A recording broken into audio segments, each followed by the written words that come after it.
بسم اللہ الرحمن الرحیم۔ شروع کرتا ہوں اللہ کے نام سے جو بڑا مہربان نہایت رحم والا ہے۔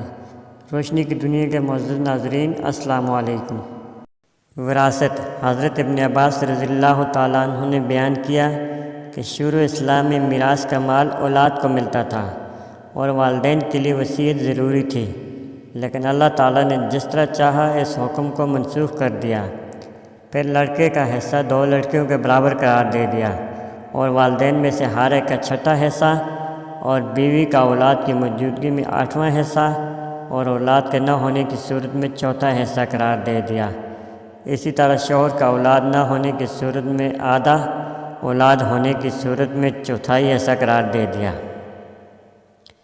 صحیح بخاری شریف حدیث نمبر 2747۔